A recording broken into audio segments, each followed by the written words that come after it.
Welcome back to Squawk Box. President Trump traveling the country, laying out his tax reform agenda. Democratic Senator Heidi Heitkamp joined him in North Dakota as he touted the Republican plan to lower taxes and overhaul current tax code. Joining us right now to talk about this and so much more is former Treasury Secretary Jack Lew, and we welcome him this morning. Good morning. Good to be with you. We can talk taxes, and I want to go there in just one second, but I just want to get your sort of other thoughts, because one of the big stories of the morning has been the fate and future of Gary Cohn and whether he was going to join the Fed or maybe had been a front runner for that, and whether he would leave. Do you have a take on, if you were in the administration, what do you think would happen right about now? I'm not sure my instincts would necessarily mirror the instincts of the current administration. I can just say that I think the current Fed leadership has done an extraordinary job. Janet Yellen has done a great job as chair, Stan and others, members of the board. The Fed plays an extremely important non-political role. It's a hard job, and it deserves a serious person. Knowing what you know, though, with Fisher out, how does that change the dynamic in the room? Look, obviously, the Fed is harder to manage in a world where you have fewer votes and there are decisions that have to be made by a majority. I think it's still going to be a stable decision-making body. But when I was Treasury Secretary, I wanted to have a full Fed board. I still think that's the right way to proceed. I'm not sure why it's treated as a matter of less than urgent importance by Congress and others. Everybody from apparently Steve Bannon, who's going to be on 60 Minutes this weekend, to Larry Summers, has said that Gary Cohn should resign. Do you think, would you tell him to resign? Look, over the events in Charlottesville, you mean, or? And perhaps also just the situation he is now in. Look, I can't speak to his situation in the administration. You know, I respect the comments he made after Charlottesville, and I think I'll leave it at that. But there is this sort of larger question right now on two sides of it. There's a community of people who look at Charlottesville or other things that perhaps the president has done and said that they should resign out of sort of a moral protest. Yeah. So and there's others who say that actually it's even more patriotic to be in the room. Look, I think that there are issues of policy that are different than issues that are just right and wrong. And what we saw in Charlottesville was good and evil. There was no equivalency between neo-Nazis and protesters against neo-Nazis. So I obviously very much think people should speak out against that. The question of staying or resigning is a tough one, because you do have the ability to change things from the inside if you stay. You know, I just try to imagine myself standing there. I can't really imagine it, because no president I've worked for would have said something like that. You know, I personally would find that a very, very difficult thing to go back to. But I do respect the fact that Gary Cohn spoke publicly on the issue. Right. Taxes. Yeah. Let's talk about them. What do you think is realistic, given what you're hearing right now, in terms of what kind of... You wanted your own tax reform plan. I did. Rate was higher in terms of the corporate taxes at the time. But you've also mathed this out. Even with dynamic scoring, what's the best you think you can get to? Well, first, let's start with the core principle. It would be a good thing if we could do revenue-neutral tax reform that lowers the rates by cutting loopholes and paying for it. How you do it really matters. There's a big difference between tax reform and tax cuts. Tax cuts that just add to the deficit would create a burden that would be a real economic burden, and because it matters how you pay for it, if you were to do it by cutting programs that go to the most vulnerable, that would be a terrible outcome. That's not real tax reform. So I have kind of four principles that I think of as kind of the guardrails that should be used right now. First, everything that's done has to at least maintain the progressivity of the current system. It can't make it worse. It should make it better. Second, it has to be paid for, and by being paid for, it has to be paid for with revenue. It's not good enough to do it by cutting spending. Let me just give you two others. The third is the scoring has to be honest, because you can find a few $100 million cheating here and there, but you can open up a gap in the deficit that becomes a burden, like in in 81, in 01 and 03, which will just go on and hurt the economy. And just fourth, you can't open big new loopholes. The proposal to lower the rate on pass-throughs could be a trillions of dollars loophole that creates more inequity and a huge deficit. So those are the things that I would guide. I've been on this show before. I am a big believer that we should get rid of the junk in the tax code, lower the statutory rates, have a system that's more competitive. I worry that the choice right now, because it's so hard, it's technically hard and it's politically even harder. If those guidelines are followed, are you suggesting that the current tax rate should stand if you don't get everything you just laid out? I'm suggesting you start by doing no harm, and to violate the rules that I just described would do real harm. I think there could be a bipartisan consensus to do it in the right way. You look back at 1986, it was a bipartisan bill because it worked in the broad middle of sensible policy. It was deficit neutral. It paid for it. One thing I know is in 1986, the way the showdown in Gucci Gulf ended up as a win for the good guys is everybody stayed together. There are going to be a lot of interest against closing those loopholes, and there'll be a lot of pressure to just do it by adding to the deficit. You know this community in D.C. now very well. You know where the fault lines are.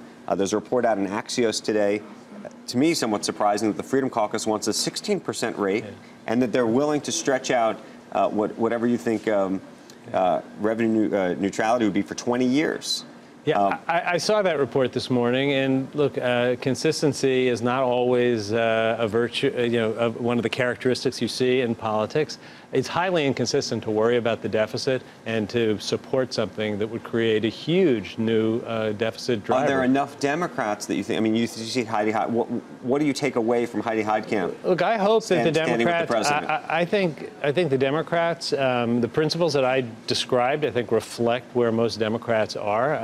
Obviously, in a Senate that where you can only afford to lose 2 Republican votes on a majority. What's the lowest number you could get to? I know 28 was where you used to be. Could you get into the mid-20s? Look, I thought mid-low 20s. I thought you'd get to 28 with the kinds of loophole closing that we could, as a realistic matter, accomplish. So I think getting lower than that, you're either going to be having to do things that just take on bigger and bigger political and special interest fights, or you're going to be adding to the deficit. So it's really hard. I think raising expectations that the rate will go to 20 or 15, that is only possible if you're willing to do it by cheating on the numbers and adding to the deficit. But do you think, putting the cheating on the numbers aside, don't you think that there's a willingness among some to at least add to the deficit in the short term?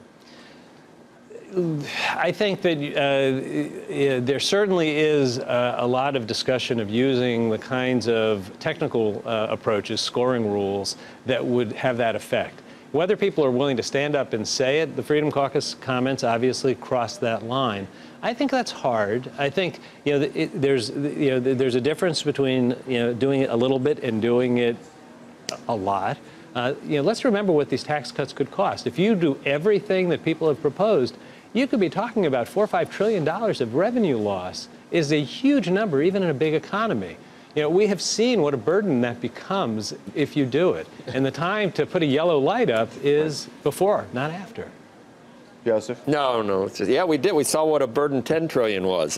Just wish we had gotten some dynamic growth from the 10 trillion that we spent during the Obama administration. I don't want to get into any of this, but at least you get. I'm ready to try it. I'm ready to try it to give it a shot. I'm ready to try it to give growth. To say that it's just cheating on the numbers ignores the possibility that there is something to dynamic scoring. Well, we've tried it. We tried it in 1981. We tried it in 2001. I remember 1981. I remember 7% growth in a couple of quarters. Do you remember the deficits that came from it? I remember the deficits, but as we defeated the Cold War and defeated Russia, and I'll go back to the 80s if you want for growth, and I'll deal with the deficit. What do we get for the 10 trillion? If you create deficits like that today, your choice is to close the deficit will be raising taxes or cutting things like Social Security, Medicare, Medicaid, food assistance, things that would hurt our people in our country. 3% growth solves a lot of problems. I don't think you get to 3 or 3.5. But other people think we can. But mainstream economics does not tell you that. It is only outlier theories that have been proven wrong. We could have a special and argue for the next 3 weeks on whether dynamic scoring can get to 3%. There's a lot of people I respect think we can get to 3%. But there's no evidence to support it from past experience. So this is hope in the face of experience that tells you otherwise. That is not a smart way to go. Let me turn the conversation. I disagree with that. I don't think domestic experience tells me we can't get. I can only tell you the facts about the past. The Obama administration, the only administration that never had 3% for a year. You know, Joe, let's go back to the beginning of the Obama administration when we were losing 700,000 jobs a month, and we stopped the slide and we came to a recovery. Every other deep recession, we've had a huge bounce. We had no recovery from that recession. Than the rest of the developed world. We responded but the weakest, in the right way. The weakest recovery from a recession in history. I think we had the deepest financial recession in my lifetime. We came out of it. It was a slow recovery. There's no doubt about it. But you look at the recovery of the United States, healthier than Europe, for sure. We're just now seeing Europe get back. We just heard from the ECB in the last couple of minutes since you've been on the air that they are keeping rates steady. Not unexpected in that, but they have been doing measures that look like they are tightening more rapidly than our Federal Reserve is. That's why you've seen the dollar under pressure, especially against the euro. You're no longer the Secretary of the Treasury, so you don't have to say you believe in a strong dollar. What do you think about this imbalance that we've seen? Look, I think Europe is finally recovering in a way that looks organic, which is a good thing. I mean, all the years that I was in office, we were waiting and waiting and waiting. So I have a lot of respect for Mario Draghi. I think he is making decisions based on the kind of core economics that he's seeing. And the truth is these differentials in response will reflect the conditions in each of the economies. The Fed has to look at the U.S. economy. ECB has to look at Europe's economy. There are going to be disparities because we are recovering better, notwithstanding the last conversation. We're recovering better, but we're looking at the euro, the dollar to the euro at 120, which is crazy. Yeah, the answer that I gave when I was secretary is still true. You need to get better growth everywhere so that those differentials are reduced. We've outpaced Europe for 40 years. We've had 40% higher GDP growth for 40 years based on their own issues that they have over there. So beating them this time. Yeah. The recovery from the recession that we saw, yeah. You don't think all the regulations layered on, you don't think the tax, you don't think Obamacare, you don't think any of these things held us back from higher than 2% growth? None of that stuff was an issue? I think we did a lot of things that made this economy stronger. Giving people health security helped make the economy stronger.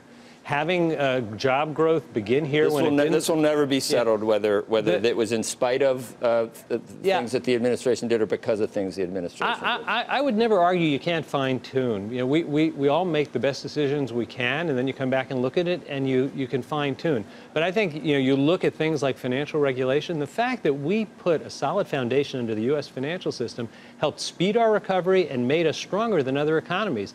And to now turn on that, if that is what is done, and to say we're going to go back and just remove the protections that have given us that strength, I think is a big mistake. Before we let you go, I got to ask you about North Korea. Yeah.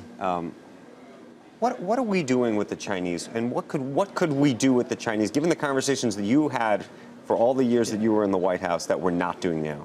So, look, let's start with first principles. North Korea's aggressive and accelerated testing of nuclear weapons is a real threat to us, to the region, to the world.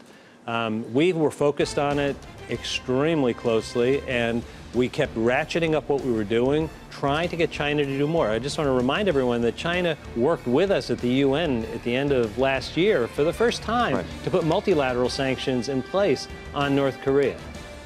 I think there is a need to do more, but there's also a need to be smart and strategic about how you do it, because we need to make sure that we don't have unintended consequences that create bigger problems. And that could be either in terms of economic impact or turning this somehow into a U.S.-China dispute instead of a North Korea problem. It's a great and longer conversation. We appreciate your time. Thank you for being here. Great to be with you. Thank you. Hey there, thanks for checking out CNBC on YouTube. Be sure to subscribe to stay up to date on all of the day's biggest stories. You can also click on any of the videos around me to watch the latest from CNBC. Thanks for watching.